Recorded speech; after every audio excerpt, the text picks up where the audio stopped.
Good morning, ladies and gentlemen. Rudy Linnell here, bringing you yet another code commentary. Today we're looking at some more Python code that I've been working on, the English vocabulary that I've been trying to put together.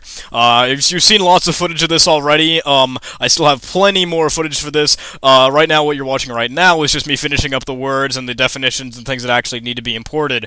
That's kind of a tough spot, though, because if I were to ever use this program for another study tool, like studying any other sort of thing, it's not very extensible because the lessons are set up in a different way. Like you have the roots of the words, and that's set up for each lesson. Then you have words that are set up for each lesson, yada yada yada. So that's kind of hard to work with, though, in case I ever wanted to make it so that this sort of study tool can be used for other things. But now that I've already created this code and I know how I want to set things up, what sort of study tools that I want to be able to have, like being able to run through each word individually, being able to ask a specific one, being able to generate a random one, being able to keep track of what you've gotten right, what you've gotten wrong, yada yada yada. Like, those are things that I would want in a study tool, and being able to manipulate that all by myself and being able to put in what I want is just very, very cool. So programmers have that much power, and that's awesome. Yeah, it's the day after Christmas. It is December 26, 2011. 2011 is almost gone. I'm kind of worried, but 2012 is going to be awesome. I know it is. I got a lot of cool stuff to bring to you guys, a lot of stuff going on in my life, and I'm sure the same with you. So thanks for sticking with me, guys. That's awesome. And, yeah. Let's move on to some dialogue and some content. I spent a lot of Christmas Eve morning putting together a new theme for my Unity or my Ubuntu 11.10 installation, and it just looks friggin' amazing. You can find a guide for it on Oh My God Ubuntu or omgubuntu.com. I think the tagline is how to customize Unity like never before, and what it really is, it's using a plugin that will rotate Unity to the bottom of the screen. It's changing the icons to Oxygen. The Oxygen just looks awesome. I changed the theme, the overall windowing theme, to I think it was something that started with an A. It's not like Oddwillets. I don't remember the name, but it wasn't Ambience. And the wallpaper is like a mix of 3 KDE wallpapers, and it just looks beautiful. The slide bar down at the bottom almost looks like the sidebar, sorry, whatever you want to call it. It almost looks like a Mac. The theme itself almost looks like Windows 7. It almost looks like KDE. It's Ubuntu. It's just beautiful. It's friggin' sexy. So yeah, there is that. Other than that, let's see. What else can I talk about? School, you guys know I'm on my school vacation right now. I've got a whole week to be able to make some content for you guys, make some new games in GameMaker. I've actually got an idea that my friend brought to me that should be very, very cool. I'm going to work on that soon. The GameMaker Interactive Shell is still in process. I don't know how far I want to go with that. I could just turn it into a full-blown IDE, but there's a lot more math in that it's interesting the way I want to set it up, because I have to be able to keep track of where the cursor is. I want to be able so you can select things. I want to be able so you can access the clipboard if you want to copy and paste code. And doing that in GameMaker, it's cool because there are some different functions that I would not use in a regular game, but I would use that in a text editor and that sort of thing.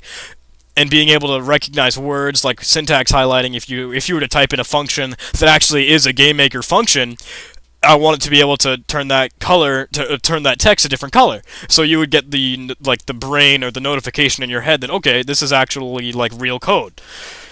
And since it's line by line, it'll just be very interesting, and I want to make it easy for people who are new to GML or the GameMaker language. What am I doing in the video? Holy crap.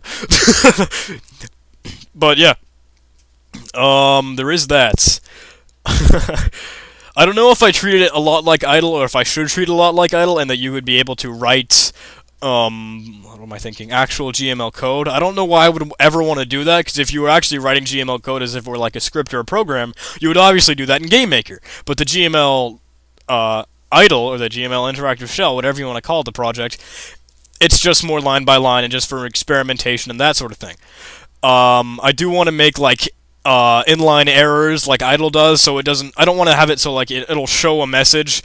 You know that function show underscore message. I don't want to have it do that every time you get an error. I want it to be able to actually show something inline, like you can see on the video right now. Trace back those red text, like in Python. It's just I think that'll look cool, and it'll help out a lot of programmers, or at least people that are experimenting with GameMaker and wanting to learn the syntax and that sort of thing. Next. Now that school is out of the way, One of the things that I've been doing, and something that I actually even asked for Christmas, was some colored pencils.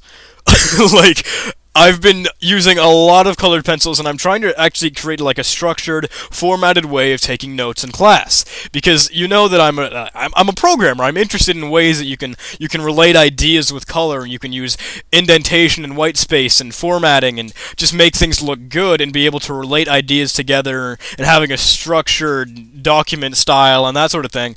Because that's just the way my brain works. I'm interested in it, and it helps me think.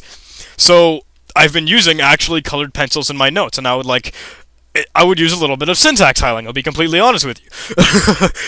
The thing is, I am a little limited on my coloring, but the document structure that I've been trying to use, I keep it more as a notebook, and I started by using a composition notebook, one of those lined ruled or whatever. Those like big black with like white splotches all over them, the regular notebook, composition notebook. But the thing is, like, I was creating like index pages because I wanted to be able to look at a document and know where it is, and be able to like look through the index of what sort of notes that I've taken, almost like a table of contents page. Except in a composition notebook, you can't extend that because you have to allocate a specific number of pages, because you can't put pages in, you can't take pages out of a composition notebook, and it's just the pages are so thin. Sometimes you can even like look through one page and see the text that's written on another page. And since I'm using like different colors like black, red, green, yellow, purple, you can't even read it sometimes. It's such a mess. So what I did is I took a really small like half-inch 3-ring binder, and I created that to be a document structure. And with that, I'm able to build an index page that I can look through what notes are where. I have like I keep track of things like the date that it started, the date the document has last been modified. It's just like as if it were a real computer, and I would want to keep track of the name of the document, obviously, the number in the document chronological order, and the page number that it is. So if I were taking notes in class, if I had like Bio Notes 1, let's say that's one of the documents, it would be, maybe that's document 3, because I would have 2 worksheets ahead of that or in front of that, and it might be on like page 4, because if some of the other documents before that were taking up other pages or multiple pages. And since I'm able to reference that, and since it's extensible, I can add things, and the paper that I'm using, you can actually read it, and I can use a specific way of how I want things to be set up, and that sort of thing. It's cool. It's really helpful, and I don't know, it makes me feel more systematic and more logical, and that's exactly what I want to be. The thing is, what was I thinking about? If I were separating pages for a specific note, or like a specific note-taking session in my class, should I be able to create different documents on one sheet of paper? Like if I had half the page Bio Notes 5, mitosis or something, and then the rest of the page is a different. It's treated as a different document that I would keep track of. Should I set that as Bio Note 6, meiosis, or a different subject? Should I be able to put 2 things inside one page? If that makes any sense, I don't know. And that's the thing. I'm still sort of experimenting with it. But it's interesting in taking the programming aspect, taking the color, taking logic, design, and putting that in reality with notes and information that I should know and that I want to keep track of. Because now that I'm in high school and I'm going to be going on to college eventually, and all these things that I do want to keep track of, and I want to be able to write it all in like legible handwriting, and I want it to be able to be pretty. I want it to have beautiful, beautiful notes. I look at an HTML document, it's a beautiful document, but I want to be able to do that in reality with paper. And that's a little weird, but at the same time, that's really cool, you know?